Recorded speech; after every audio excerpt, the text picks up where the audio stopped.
Welcome back to another lesson on Excel series. In this series, we will be looking at Excel formatting. There are many ways to format and style a spreadsheet. You can style your spreadsheet by expanding the tabs in the ribbon section, or you can select a particular cell that you want to style, right click, and then select from the options that you would see. These are some of the things you can do. Let's take a look at the format painter. The format painter is a command that allows you to copy formatting from one cell to another. You can locate the format painter under the home tab. This is the home tab. When you expand the home tab, you navigate your mouse to format. This is how the format painter looks like. In order to use the format painter, I will apply a couple of formatting to the cells that we have over here. I would apply a background color, also known as fill color. I have applied a background color to cell A2 and B2. Now we want to copy the background color in cell A2 and then apply it to D5. I would go ahead and select A2, then you click on the format painter. You will copy the background color. You navigate your mouse to D5 and then your formatting will be pasted for you. You can do that for a couple of cells as well. You select apply to E10 and then it's done. Let's add a different cell color here. We're going to copy the format and then we apply it to D10. We select a different cell, we add a fill color, we come back to format and we copy the color. Then we head over to E2 to apply that color. This is how you can use the format painter to copy format from one cell to the other. Let's take a look at format colors. Excel has a set of standard colors available for use, and it can be located under a home tab. When you click on the home tab, it gets expanded and you navigate your mouse to fill color. Fill color is like background color. You click on the drop down and you can have high contrast colors only. When you tick this box, you get to see high contrast colors only. Under high contrast colors, we have the theme colors, we have the standard colors, and we have additional colors, and you can choose more colors as well. When you select more colors, this is the color wheel, and you can use the color picker to select any color of your choice. And when you are done, you select OK. There is also the color sliders. You click on color sliders and you have the grayscale slider. When you click on it, you can have the RGB sliders, the CMYK sliders, and then the HSB sliders as well. When you select this option, you are limited to gray. But when you click on the drop down, you can select RGB sliders.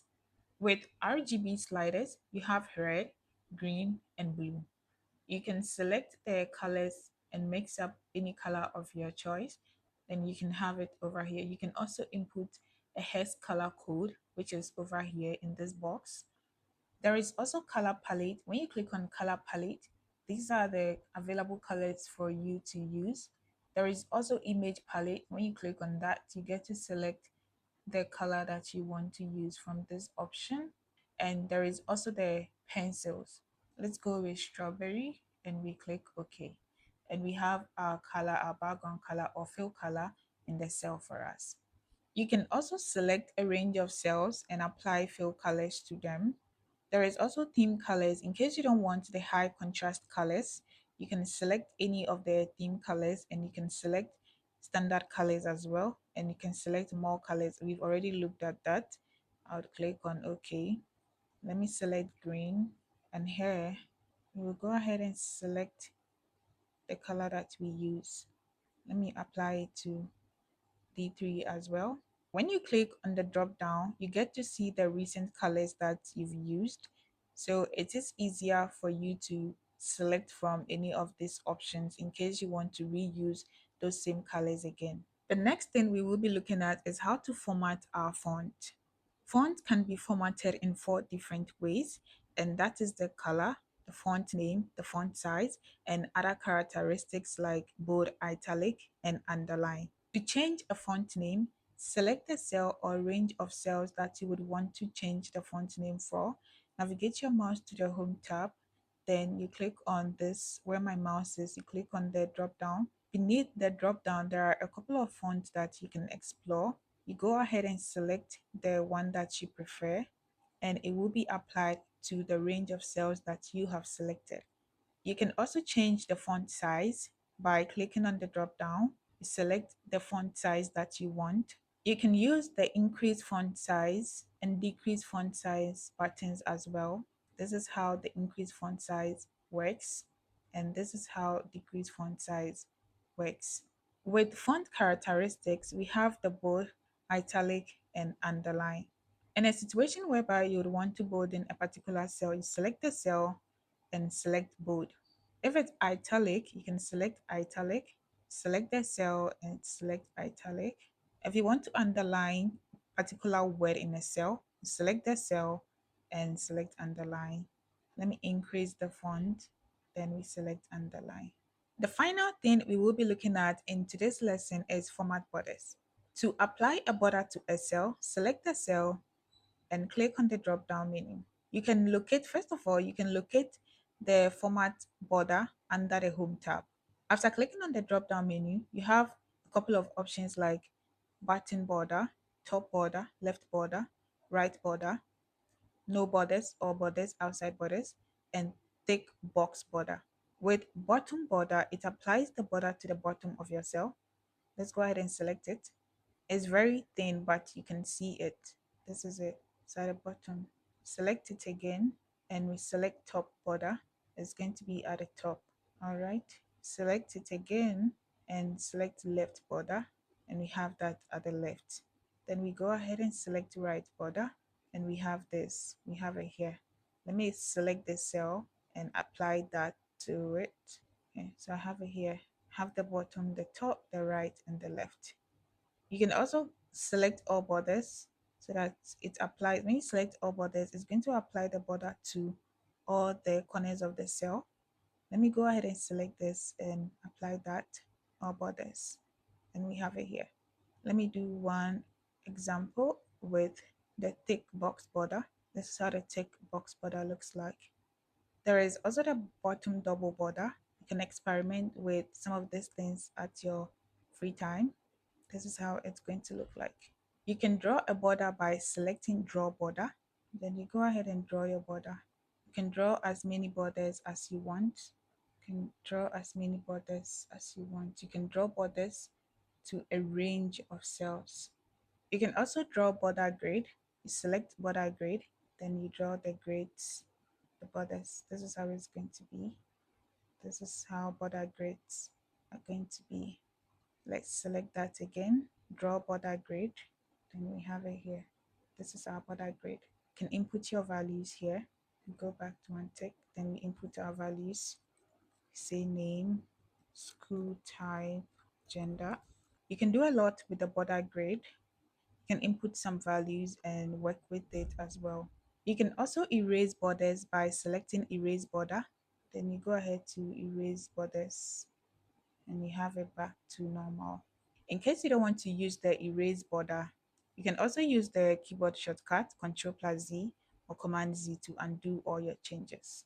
You can also have line colors. For instance, let me select this cell with the double button. Okay, my erase border is still on. I'm going to leave that and then select the color. Now, this color is a bit faint. Let me choose a more deeper color for you to see what I'm doing. Deep green. So you select that and you apply it to your border. Hope you can see. Right, you can apply colors to your borders. Let me increase the font, and this is how it's going to look. So you select the line color. Let me go with this and draw it out here and apply it to the top only. I can apply it to the bottom only, right only, and left and top, however you prefer it. There is also line style. Line style is regards to the line types that you want. There is the straight line, the faint line, the dashed or dotted lines, and double lines. The one that you prefer, you go ahead and select it, then you apply that to your borders. In a situation whereby you want more borders, you select more borders, and then over here you can do some configurations to your border. There is number, you can select number or currency, and alignment. You can select the alignment to be center and vertical alignment to be distributed. You can select the font to be AI Bayan. You can select the font style, the size, the font size, which we've already looked at. We've also looked at the font style, and if you want it to be underline, single, double, or single accounting or double accounting, you specify the color. There are a couple of effects that you can apply to your border. There is strike through, which strikes through your border. Then there's the superscript, it takes it upper, and then the subscript, it takes it lower. And you have your border. You can select the line style and you can select the fill color or the background color as well. You can lock cells by clicking on protection, then you take the lock box. It's going to lock your cell for you, but when you click on hidden, you wouldn't see your cell. After you are done with all the changes, you click on OK and you have it here. First, make sure that you select the cell or range of cells that you would want to apply these changes to. Then you go ahead with your configurations. In today's lesson, we looked at the format painter. We looked at the font characteristics like bold, italic, underline. We also looked at the border styles, fill color, which is the same as background color. We also looked at the font color. You can change the font color by selecting the cell or range of cells, and then you select the drop down. You go ahead to select your color for the cell. We also looked at increase font and decrease font. Stay tuned. Make sure that you subscribe to the channel so that you don't miss out on any tutorial. If you have any questions, leave a comment and I'll respond to them. Thank you so much for watching.